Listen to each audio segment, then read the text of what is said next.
이스라엘의 족장 시대에 하면은 아브람과 다윗과 아브람과 이삭과 야곱과 요셉, 이때가 족장 시대입니다. 족장을 중심해서 이렇게 생활하다가 그 70인이 족장 시대에 이집트, 애굽의 요셉 때 이주해 갑니다. 그래서 애굽의 고세인이라는 땅에서 70인 가족이 그들이 400년 동안 살게 돼요. 그 살게 되는 이유는 하나님이 이미 약속하셨어요. 너희 이방의 객이되어서 4대까지 있으리라. 그리고 내가 너희에게 아브라함에게 하늘의 별과 바다의 모래알과 많게 되는 이 자손을 너희에게 주리라고 얘기했는데, 아브라함이 맡았던 가나안 지역은요, 전쟁이 그칠 날이 없어요. 끊임없는 전쟁이 지금도 싸우잖아요. 이스라엘과 아랍. 세계에서 가장 전쟁의 역사 가운데 가장 많이 일어나는 땅이 이스라엘 땅입니다. 현재. 지금도 아랍과 이스라엘과 싸우잖아요. 정교인 전쟁을 계속 하고 있는데, 역대로 끊임없는 전쟁이 이스라엘에서 계속 일어나게 됩니다. 그래서 아브라함이 원래 갈대아우를 떠나서 가나안 땅으로 갔는데, 거기서 자리를 잡고 보니까 전쟁이 계속되는데, 이런 이스라엘 하나님 백성에 대한 양적인 약속의 성취가 가나안 땅에서는 불가능해요. 그래서 하나님은 이집트 애굽의 가장 좋은 비옥한 땅 고센이라는 지역에 이스라엘 백성들을 70명으로 옮겨가지고 거기서 400년 동안 있는 가운데 거의 300만이 넘는 하나님 백성으로 왕성하게 돼요.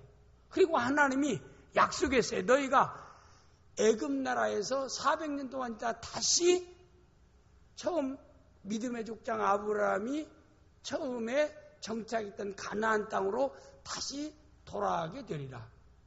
그러다 보니까 400년이 되어질 때에 이스라엘 백성들은 요셉을 알지 못하는 새로운 왕이 일어나서 이스라엘 사람들을, 히브리 사람들을 핍박하기 시작합니다. 대우 잘 받아왔어요. 요셉 때부터 이스라엘 백성들이 이집트 애굽에서 대우받았어요.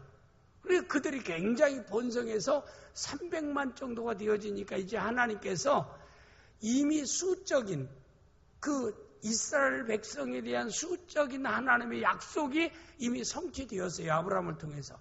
그래서 이방의 400년 만에 300만이 애굽에서 그들이 나와서 가나안 땅에 들어오게 됩니다. 가나안 땅에 들어와서는 그때는 이제는 사사시대예요. 이스라엘이 12지파를 리더할 수 있는 리더자가 없어요. 12지파들끼리 레위지파를 제외 11지파가 가나안 땅을 이렇게 배정받아갖고 거기에서 이들이 이스라엘 백성으로 하나님 섬기며 살아갑니다. 그런데 그때 하나님을 가까이 할 때는 항상 하나님이 이스라엘을 지켜주십니다. 하나님이 이스라엘을 보호해줘요. 그래서 이스라엘로 하여금 승리케 하고 평화가 계속 깃들도록 하고 풍요롭게 하십니다. 하나님 백성들이 성경에 보면 하나님을 가까이 할 때와 하나님과 멀리 할 때의 차이점이 있다면, 가까이 할 때 승리와 평화가 주어졌고 멀리 할 때 패배와 고통이 그들에게 항상 찾아왔던 것입니다. 이스라엘의 역사를 보면은.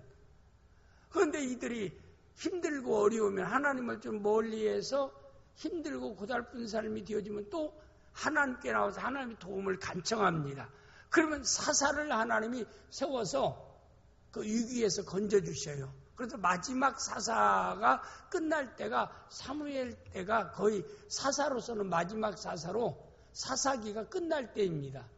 그리고 그때부터 새로운 왕정시대에 들어가는 그 기록이 사무엘상 8장부터 나오는 내용입니다. 그래서 오늘 좀 역사를 좀 얘기한 거예요. 그 족장시대가 끝나고 또 사사시대가 가나안 땅에서 끝나고 그 다음에 왕정시대에 들어가서 최초의 왕이 사울왕이 왕으로 세워지고 그 다음에 다윗왕이 왕으로 세워지고 그 다음에 솔로몬 왕이 세워지고 여로보암과 르호보암이 갈라짐을 통해서 북쪽 이스라엘과 남쪽 유다로 갈라지어서 네 분을 통해서 이스라엘이 쭉 살아가다 나중에 아수르의 침략을 받기도 하고 바벨론의 침략을 받아서 그들이 다 포로되어 가게 됩니다. 그리고 다시 포로 생활하다가 다시 귀환할 때 그때가 학개스가랴 말라기 때예요. 그러고 나서 바로 예수 그리스도가 2000년 전 이 땅에 오시면서 신약 시대가 도래하게 되어진다 이 말입니다. 그래서 제가 이제 지금부터는 그동안 사사 시대에 대한 설교를 했고 지금부터는 이제 왕정 시대, 이스라엘의 왕정 시대에 대한 설교를 제가 이제 오후에 하게 된다 이 말입니다. 최초로 이 왕을 세우는 그런 기록이 왕을 세우기 위한 이스라엘 백성들의 왕을 세우기 위한 소원 기록이 오늘 8장에 있는 말씀의 내용입니다. 그런데 우리가 여기 보면은 저는 신앙생활을 우리가 쉽게 얘기하면 하나님과의 올바른 관계 회복이라는 거. 하나님과 올바른 관계가 이루어지면은 대인관계에서도 좋은 관계가 이루어집니다. 그런데 어떤 사람이 생각할 때는 하나님은 내가 하나님이 나 아시지요 하지만은 세상 사람들이 나를 몰라줘도 하나님 나를 아시지요. 나는 하나님 보고 신앙생활합니다. 라고 하는데 그게 좋은 것 같아 신앙이 좋은 거 아니에요. 하나님 마음에 드는 믿음의 삶, 하나님과 정말 좋은 관계를 맺는 사람은 사람들에게도 인정과 칭찬을 받는다 이 말입니다. 세상 사람들로 핍박받는 것은 하나님 중심, 말씀 중심, 예수 중심, 십자가 중심으로 나가는 것 때문에 세상 사람들이 핍박할 수는 있지만은 하나님을 바로 섬기면은 세상 사람들이 결코 예수 믿는 사람을 지탄의 대상으로 삼지 않는다 이 말입니다. 사실 우리 한국 초창기만 해도 한국의 교회가 굉장히 위상이 좀 성도라면 인정해주고 목사라면 좀 인정해주세요. 그러나 지금은 사실 성도라고 교회라고 하는 것을 세상 사람들이 인정을 안 해요. 왜 그럴까요? 그건 그만큼 성도들의 신앙생활이 그들이 볼 때 올바른 신앙생활을 제대로 하지 않기 때문에 그런 것이라 이 말입니다. 그래서 저는 그래요. 하나님과 올바른 신앙생활을 하는 사람은 사람과도 올바른 신앙생활을 하게 된다. 예수님이 내가 너에게 새로운 계명을 주느니 마음과 정성을 다하여 주 너의 하나님을 사랑하라. 이것이 첫 번째 되는 계명이요. 둘째는 내 이웃을 내 몸과 같이 사랑하라. 그래서 십자가가 성도의 신앙생활을 우리에게 요약한 것이라고 얘기하는데 십자가는 횡적인 부분과 종적인 부분이 있습니다.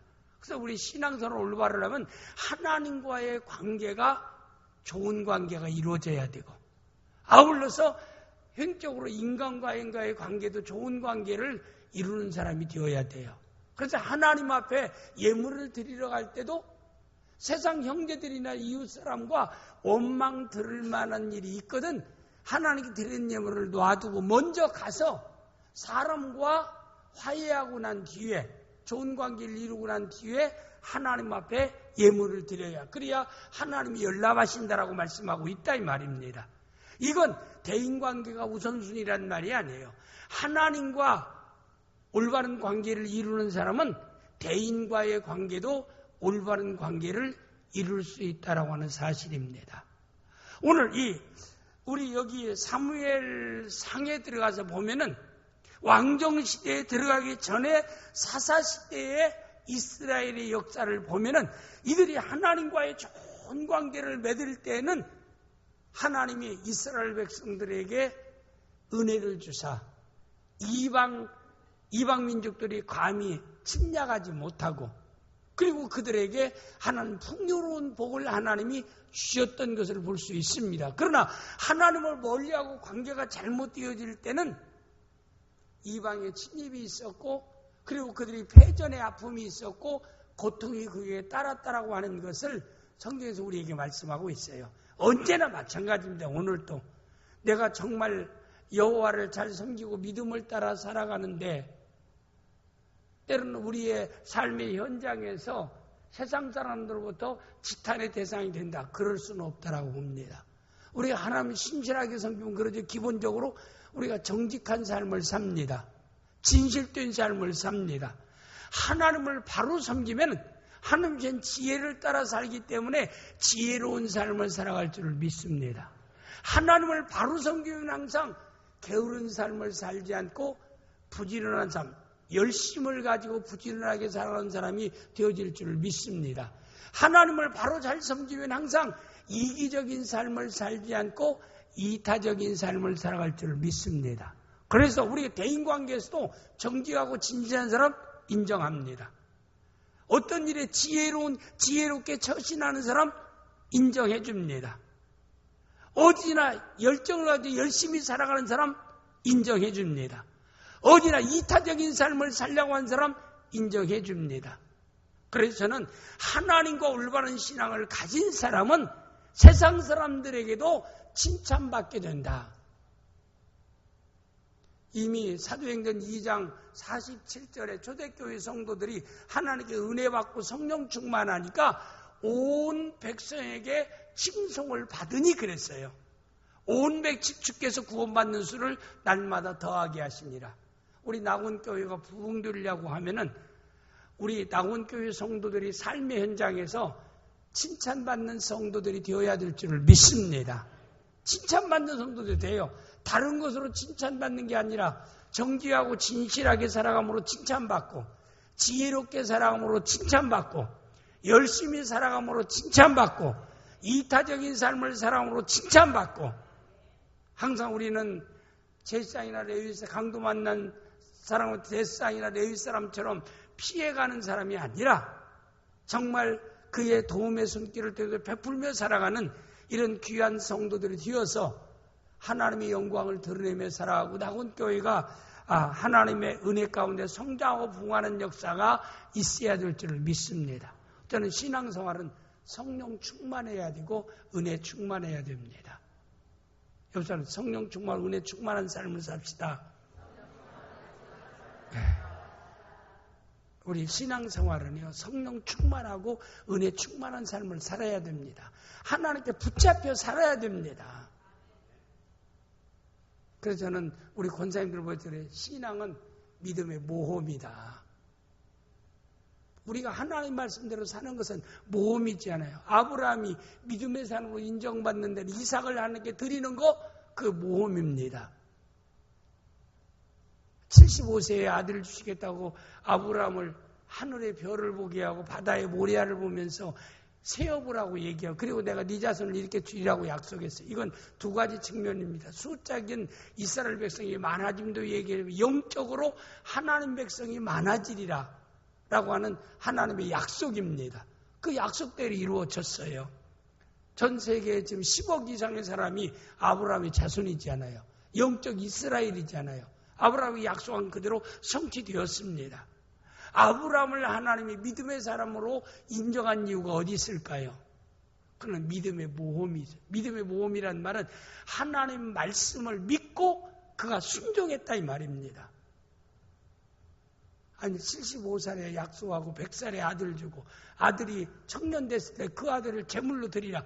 하나 있는 아들 제물로 드리면은 어떻게 하나님의 약속이 인간적으로 이루어질 수 있습니까? 그러나 히브리서 11장 보면 하나님의 말씀에 순종해서 아들을 하나님께 드려도 하나님이 다시 죽은 자 가운데서 살리실 줄로 믿었다라고 그랬어요. 우리는 말씀에 순종을 해도 믿고 순종해야 됩니다. 내가 이렇게 순종하면 나는 망한다. 그런 생각해서는 안 돼요. 내가 하나님 말씀에 순종하면 불행하게 된다. 그렇게 생각해서는 안 돼요. 하나님 말씀에 순종하면은 하나님이 승리케 하신다. 하나님이 성취케 하신다. 하나님이 회복시키신다. 하나님이 복을 주신다. 우리는 하나님 말씀을 순종할 때마다 항상 우리는 그 말씀을 믿고 순종하는 성도가 되어야 됩니다. 믿음 가지고 순종해야 기쁨이 있어요. 믿음 없이 순종하면 이거는 억지로 지키는 것이 힘들고 괴로운 것입니다. 그렇다고 11전 투자의 법칙으로 내가 이렇게 드리면은 하나님께 드리면 9개만 가지고 내가 안 드리면 10개 가지고 살지만 11절 드리면 109개 가지고 살고 1009개 가지고 살고 이렇게 살게 되리라라고 하는 믿음 갖고 우리가 하나님께 드린다라고 하는 것이 잘못된 것은 아니라 이 말입니다. 그러나 투자하는 것 같이 생각할 필요는 없어요. 난 하나님의 약속을 말라기 3장의 약속을 내가 믿습니다. 믿음으로 아까운 걸 아낌없이 믿음으로 드리는 것이 11조입니다. 꼭 돈만이겠습니까? 주를 위해서 몸으로 헌신하는 것도 마찬가지예요. 세상 사람들은 믿음을 따라 사는 것이 이해가 되지를 않아요. 저는 믿음은 모험이라고 봅니다. 하나님의 약속을 믿고 세상적으로 주산을 탱겨보지 않고 세상적으로 계산해보지 않고도 믿고 순종하는 성도가 되어질 수 있기를 주님으로 축복합니다. 빌립처럼 하나님 먹을 것을 주라고 얘기했지만 이 많은 사람에게 200데나리 돈이 필요한데 그 데나리 돈도 없고 돈이 있다 한들 어디에서 이 사람이 먹을 것을 살 수 있겠나이까? 인간적인 계산, 인간적인 생각 가진 빌립을 통해서 주님이 역사할 수 없었다 이 말입니다. 여러분과 저는 빌립과 같이 믿음을 따라 사는 사람이 되어서는 안 됩니다.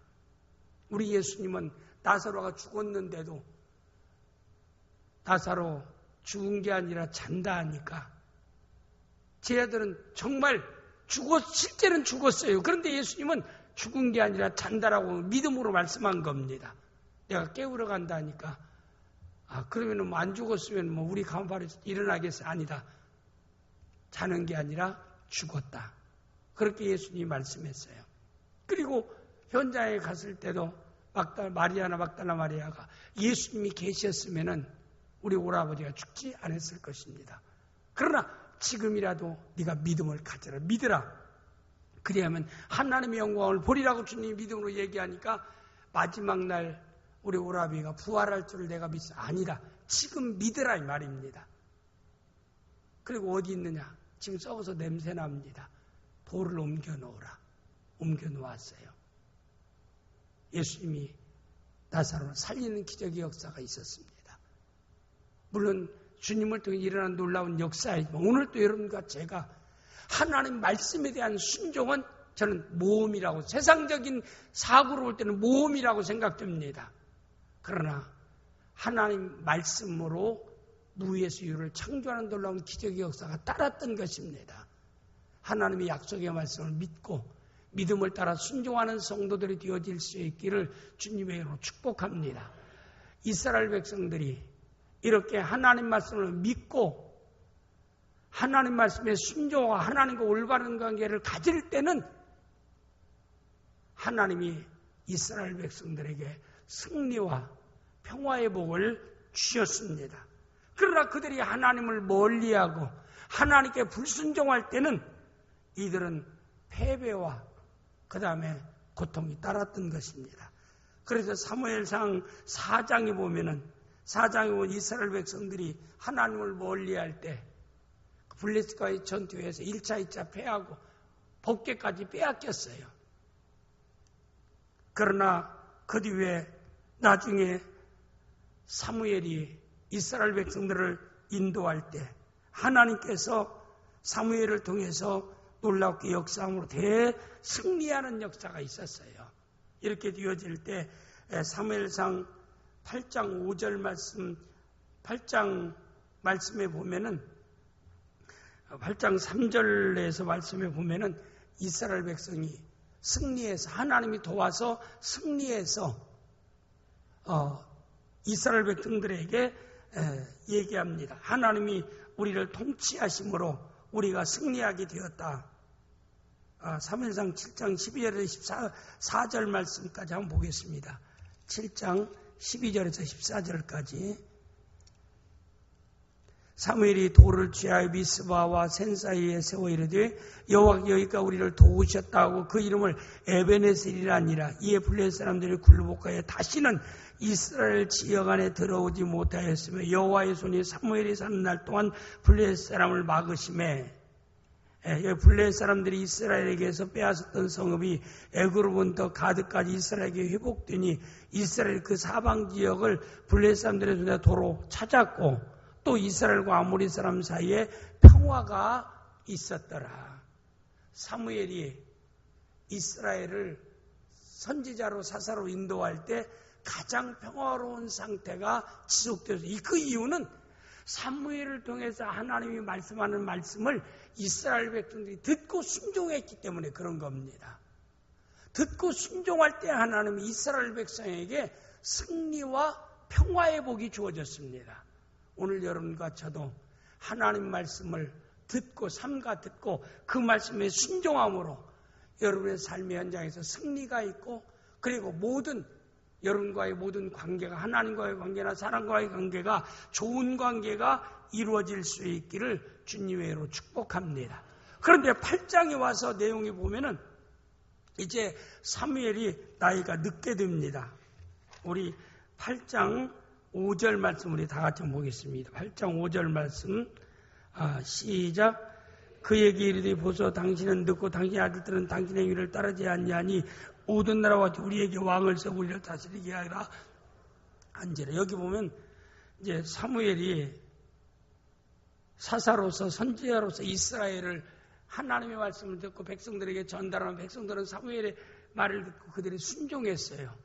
순종할 때 하나님이 이스라엘 백성들에게 모든 이방인들로부터 침입을 하나님이 막아주고 그리고 전쟁에서 승리하게 하고 모든 사람과의 평화의 관계가 계속 유지되는데 이제 사무엘이 이제 사람이라는 건 다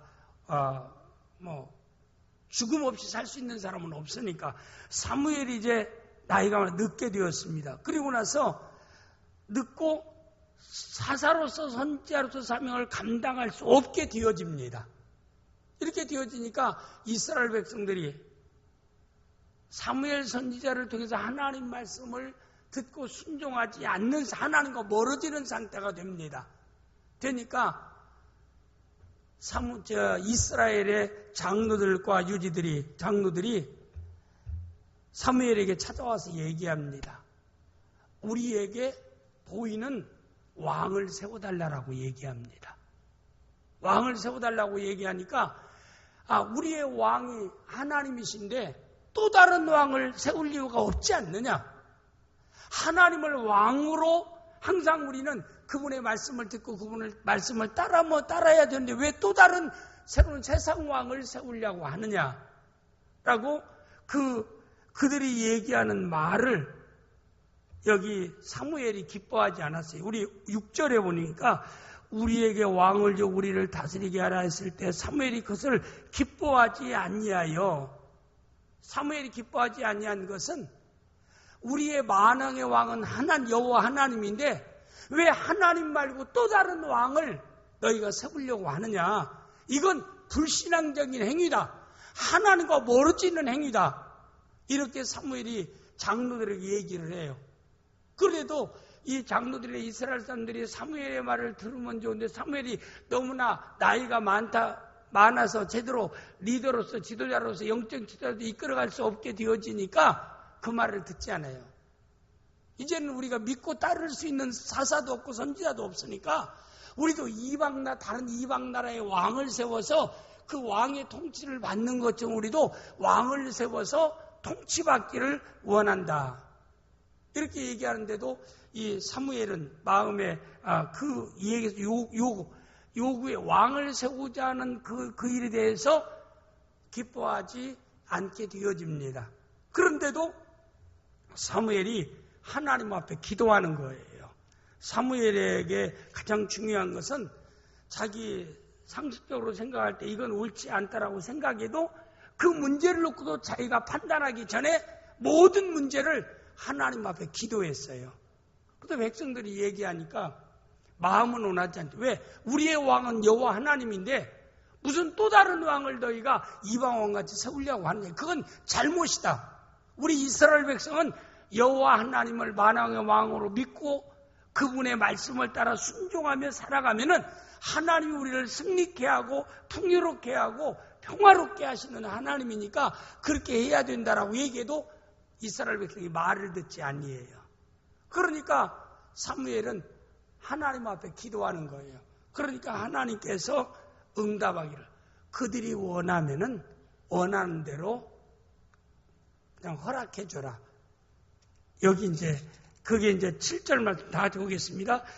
이제 기도하니까 여호와께 기도하며 여호와께서 사무엘에게 이르되 백성이 내게 한 말을 다 들으라. 그들이 한 말을 다 들어주라. 근데 우리가 꼭 알아야 돼요. 하나님이 왕을 세우는 걸 원하진 않아요. 그런데도 백성들이 왕을 보이는, 하나님은 사실 믿음을 따라 살면 하나님을 내가 신뢰하고 경외하고 경건된 삶을 살아가는데, 믿음이 약해지면 하나님은 안 보이는 겁니다. 환경만 보이는 거예요. 그러니까 보이지 않는 하나님에 대해서는 이들이 우리가 실제 눈에 보이는 어떤 통치자를 우리에게 세워달라. 하나님은 눈에 안 보이지 않느냐라고 그들이 얘기하면 눈에 보이는 왕을 세워달라고 사무엘에게 와서 얘기합니다. 당신 이제 늙었으니까 이렇게 얘기하니까 사무엘이 이건 좋은 일이 아니다. 아까 얘기한 대로 만왕의 왕은 여호와 하나님이고 하나님을 왕으로 삼고 그분이 말씀하신 말씀을 따라 살아가면 된다라고 얘기하는데 그들이 계속 고집을 부리니까 사무엘이 하나님 앞에 기도해. 하나님, 백성들이 저렇게 계속 저들이 이방 왕처럼 왕을 세워서 왕의 지도받기를 원하는데 하나님 어떻게 하면 좋겠습니까? 하니까 그러면 그들이 원하는 대로 들어주라. 근데 이게 하나님이 원하는 것은 아니었어요. 여기 보니까 백성이 내게 한 말을 다 들어라. 이는 그들이 너를 버림이 아니오 나를 버려 자기들이 왕이 되지 못하게. 하나님은 그들의 왕으로 이제까지 왕으로서 세움받고 왕으로서 신뢰했는데 저들이 이제 나를 왕으로 인정하지 않겠다라고 하는데, 그러면 그들이 원하는 대로 들어주라 라고 여기서 말씀하고 있는데, 이건 뭐냐면 우리가 인간에게 어느 정도 자유의지를 하나님이 주십니다. 그런데 자유의지를 줄 때는 선악과를 따먹지 말라라고 할 때는 하나님의 뜻은 뭐예요? 따먹지 않는 거예요. 그러면 따먹을 수 있는 자유는 아담에게 있는 겁니다. 그 대신 따먹은 결과는 너희가 책임져야 된다 이 말입니다. 그것과 똑같아요. 그래서 성경 로마서 말씀 내용에 보면은 로마서 말씀 내용에 보면 무슨 말씀이 나오냐면 로마서에 보면은 1장 24절, 26절, 28절 말씀에 보면 불신앙적인 결정과 불신앙적인 이런 시도를 하면은 하나님은 허용한다고 그랬어요. 그건 하나님이 원해서가 아닙니다. 하나님이 인간을 기계로 만들지 않았어요. 그래서 오늘 여러분과 저도 제한적인 자유지가 우리에게 주어진 거예요. 예를 들어서 오늘 오후에 내가 예배에 참석할 수 있고 참석하지 아니할 수 있고, 이건 제한적인 자유의지입니다. 내가 믿음을 따라 살 수 있고 그 순종할 수 있고 불순종할 수 있는 것도 자유의지인데, 내가 불순종을 선택하면 하나님은 허용한다는 거예요. 그래, 하나님이 허용하는 것은 기뻐서 허용하는 게 아니라 이 말입니다. 그래도 인격적으로 존중한다 이 말입니다. 탕자의 비유가 온데 두째 아들, 너는 나와 함께 있어야 된다. 떠나서는 안 된다. 그게 아버지의 뜻이. 그런데도 떠나겠습니다. 허용해 주는 거예요. 허용해 주고도 항상 집 떠난 아들을 아버지는 기다리는 겁니다. 대문을 열어놓고. 결국에는 그가 아버지의 뜻을 거여하고 나가는 걸 선택해서 모든 걸 다 잃고 난 뒤에 나중에 실패해서 돌아오지만 그 아버지는 어떻게 했어요? 그 아들을 아들로 맞이했던 것이 아버지의 마음이라 이 말입니다.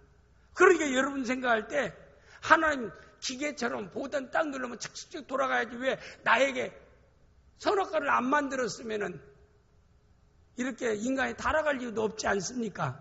그건 인간을 기계처럼 만들지 그랬습니까? 라는 말이나 똑같다 이 말입니다. 하나님의 형상 속에는 우리에게 자유의지가 있는 거예요. 이들은 만왕의 왕된 여호와 하나님을 왕으로 믿고 신뢰하고 섬기고 경외하고 살아가야 되는데도 백성들은 그런 왕, 눈에 보이지 않는 왕된 여호와보다는 보이는 세상의 왕을 우리는 세우기를 원합니다. 얘기하니까 사무엘은 그렇지 아니다.